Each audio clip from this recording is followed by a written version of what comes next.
আমরা যখন আগে স্টাডি করতাম না গুরুকুলে, তো আমাদের এক রুমের মধ্যে আমরা 5 জন থাকতাম। তাহলে শোনো ঘটনা।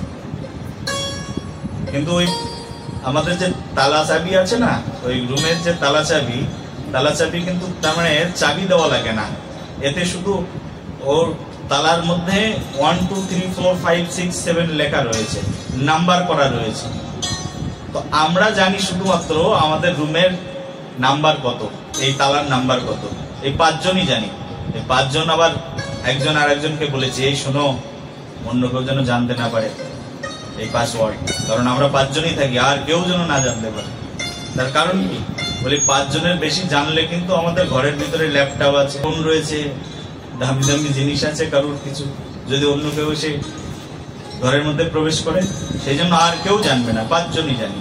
কিন্তু 5 জন ওই একই পাসওয়ার্ড ইউজ করে আমরা ঘরের মধ্যে প্রবেশ করি, বলি এটা হচ্ছে কমন পাসওয়ার্ড 5 জনের জন্য।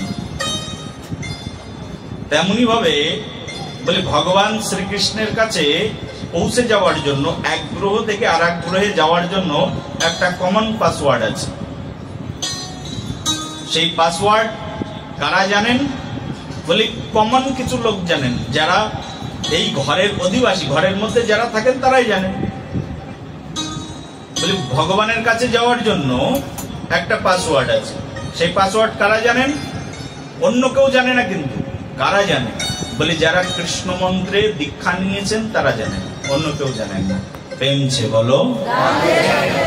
আবার গুরুদেব কানের মধ্যে মন্ত্র দেওয়ার সময় বলে দেয়, এই শোনো, একটা পাসওয়ার্ড দিলাম তোমাকে, এই পাসওয়ার্ড নিয়ে যেতে পারবে তুমি, কিন্তু কাউকে বলবে না, খবরদার। না গুরুদেব কাউকে বলা যাবে না, না না কাউকে বলো না, তবে হ্যাঁ তুমি তোমার গুরু ভাই বোনদের কাছ থেকে সাহায্য নিতে পারো, তাদেরকে বলতে পারো। ও হো হো, এখন বুঝলাম, তাহলে এই পাসওয়ার্ড শুধু গুরু ভাই বোনদেরকে বলা যাবে। প্রেমছে বলো। ওই রকম এক ঘরে 5 জন আছে, পাসওয়ার্ড একটাই, বলে কাউকে বলবে না, 5 জনের বাইরে যেন না যায়, তাহলে চোর এসে। প্রেমছে বলো।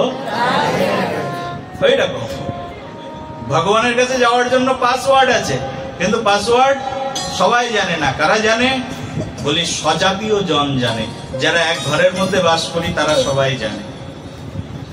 নারদ মুনির পাসওয়ার্ড আছে, নারদ মুনি এবার পাসওয়ার্ড ওপেন করেও দিয়েছেন। বলি ওপেন করে দিলেও কিন্তু সবাই জানে না।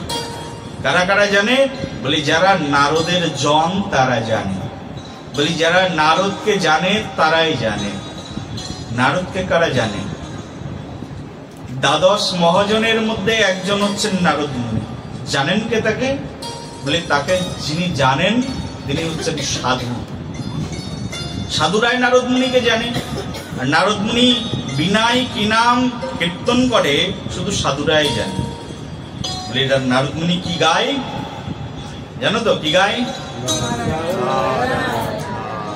নারদ মুনি বাজায় বীণা রাধিকার মন নামে। কি নামে? নারদ মুনি বাজায় বীণা রাধিকা রমন নামে। ও নাম মুনি উদিত হয় হৃদয় গীত সামে। নারদ মুনির যে নাম সে হচ্ছে রাধিকা রমন নাম।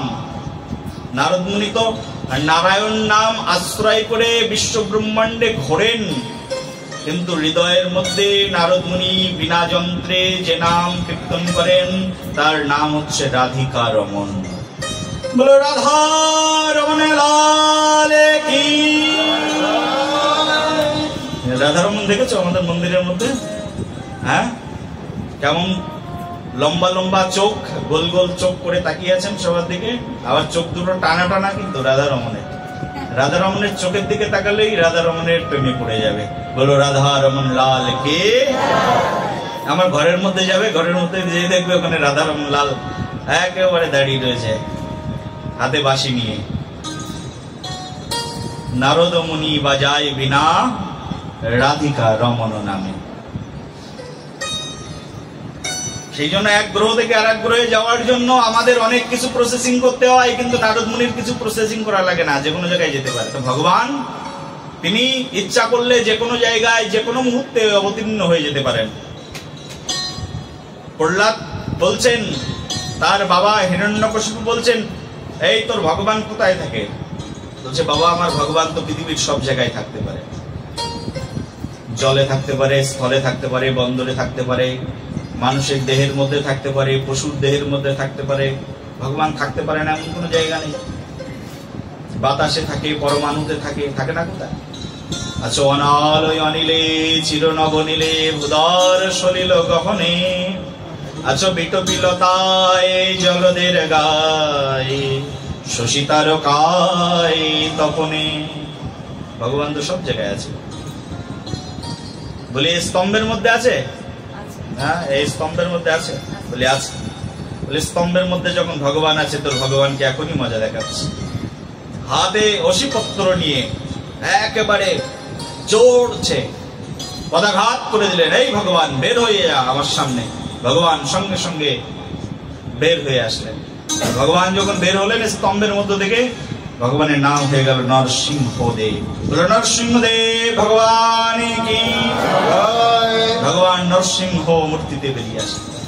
ভগবান বাবা মা লাগে না, আমাদের জন্মগ্রহণ করবার জন্য মা লাগে, বাবা লাগে, ভগবানের এসব লাগে না। যে কোনো জায়গায় যে কোনো সময় জন্মগ্রহণ করতে পারে। বলো সবে। মাছের মধ্যে থেকে বেরিয়ে ভগবান এসে বলছে, আমার নাম মৎস্য অবতার।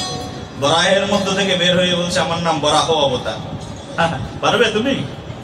ভগবান যে কোনো সময় যে কোনো জায়গায় অবতীর্ণ হয়ে যায়। এই জন্যই তিনি ভগবান, সর্বশক্তিমান, পরম পুরুষোত্তম। ভগবান একই সময়ে নন্দ মহারাজের গৃহে অবতীর্ণ হলেন, আবার একই সময়ে তিনি